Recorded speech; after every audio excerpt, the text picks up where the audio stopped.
Mendengar kata panti asuhan, bayangan kita adalah sebuah rumah besar berisikan anak-anak yang mendapat kasih sayang dan perawatan dari pengasuh mereka. Walau beberapa mungkin kekurangan dana untuk bisa makan enak, kepedulian pengurus yayasan biasanya bisa mengobati kekurangan-kekurangan tersebut.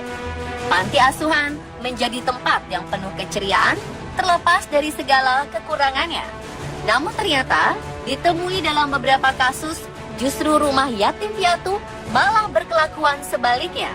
Alih-alih menjaga anak-anak dengan baik, para pengurus malah melakukan hal-hal tak manusiawi, seperti menyiksa atau melakukan hal-hal tak pantas lainnya. Sejarah pernah mencatat beberapa panti asuhan dengan kasus-kasus seperti itu. Dan setelah ketahuan belangnya, panti asuhan ini dikecam, bahkan langsung ditutup. Berikut informasi yang telah on the spot rangkum tentang kasus-kasus di panti asuhan.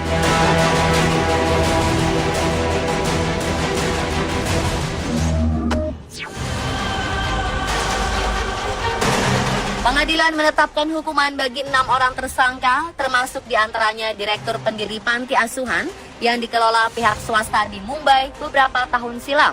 Hal tersebut dikarenakan mereka memperkosa 5 orang perempuan penghuni panti yang menderita keterbelakangan mental, dengan 3 korban diantaranya adalah anak di bawah umur.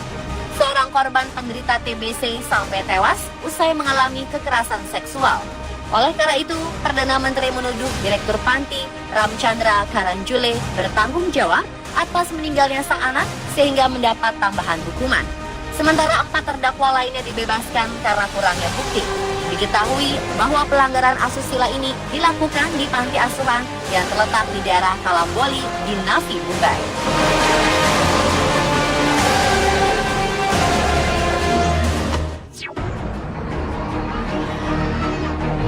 Unit Perlindungan Perempuan dan Anak Kepolisian Daerah Riau menemukan 12 anak dari panti asuhan Tunas Bangsa yang disembunyikan pemiliknya Lili Rahmawati. Ke-12 anak ini dibawa ke rumah aman Dinas Sosial Riau.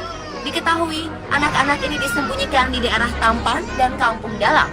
5 anak yang disembunyikan di Tampan ini akhirnya diserahkan secara langsung oleh suami Lili kepada polisi.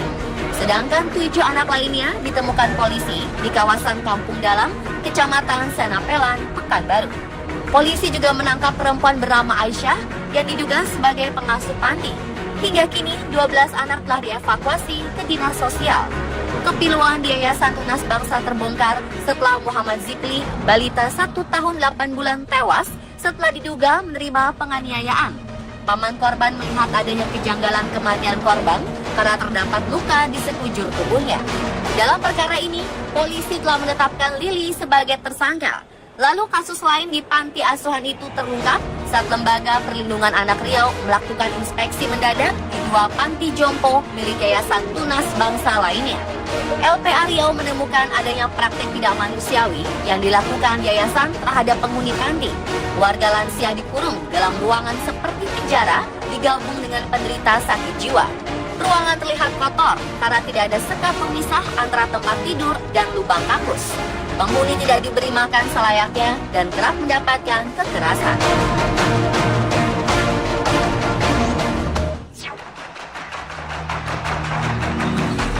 Pengelola atau pemilik panti asuhan Rizky Hairunisa EV tak hanya tersandung kasus penganiayaan dan kekerasan terhadap anak, namun bidan yang berstatus pegawai negeri sipil ini juga diduga pernah melakukan human trafficking. Indikasi human trafficking anak juga diketahui beberapa warga di sekitar panti di Jalan Bawal nomor 6, RT 04, RW 01, Batu Ampar ini. Kasus penganiayaan yang terjadi di panti asuhan ini disebabkan lemahnya pengawasan dari pemerintah, khususnya dinas sosial. Padahal sebelumnya panti asuhan Rizky Hairunisa juga dilaporkan dengan kasus dugaan serupa pada 2013 lalu. EV juga diduga mendapat keuntungan dari santunan yang diberikan para donatur. Selain itu, sembako yang diberikan dari para donatur juga turut dijual.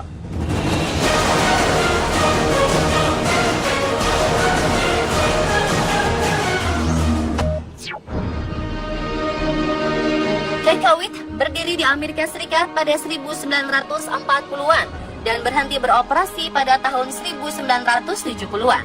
Panti asuhan ini memang sudah ditutup, bahkan gedungnya pun sudah dibongkar. tetapi hal itu tidak bisa mengobati luka anak-anak asuh yang dulu pernah disiksa di sana. Seorang korban, Howard Wena, masih bisa melihat dan merasakan kekerasan yang ia terima saat masih tinggal di panti asuhan tersebut. Ia mengaku pernah menjadi korban pelecehan seksual di tahun 1950-an yang dilakukan oleh John Pollan serta suster yang mengasuhnya. Ia mendeskripsikan bekas tempat tinggalnya itu sebagai film horor.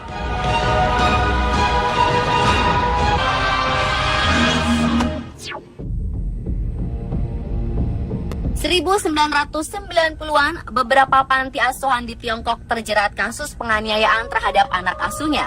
Salah satu yang terparah adalah panti asuhan Nanning di wilayah Guangxi. 1993, koran South China Morning Post melaporkan bahwa 90% anak perempuan yang tinggal di sana telah tewas.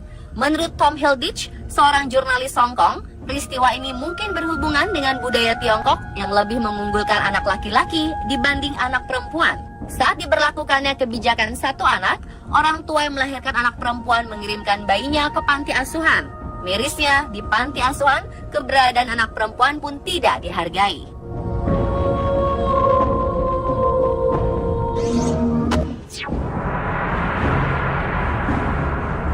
Seorang anak asuh yang diadopsi dari rumah Unjer ini harus menjalani 13 operasi untuk menyembuhkan kecacatan yang ia derita akibat penyiksaan.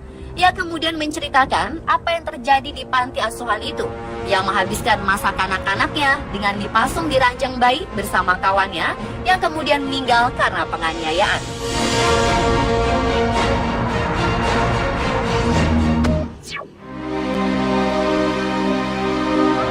Jika bukan karena seseorang yang mengunggah video berisi kekerasan di panti asuhan Mazanovsky, mungkin hingga saat ini anak-anak asuh di sana masih mengalami penyiksaan.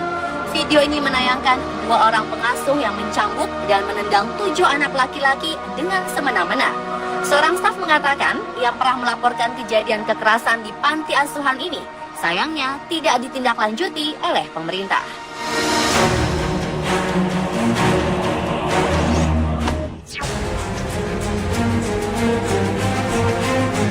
Kasus pemerkosaan terjadi berulang-ulang di panti asuhan ini. Kejadiannya sudah sangat lama, yaitu di tahun 1950-an. Namun korban baru berani mengutarakan kekejaman yang menimpanya saat itu. Tidak hanya anak-anak, karyawan perempuan pun menjadi korban kejahatan seksual yang dilakukan oleh pemimpin panti asuhan St. Joseph Mill Hall, Australia. Parahnya, setelah diperkosa, mereka dipaksa mengaku berdosa karena tidak bisa menjaga kesucian mereka.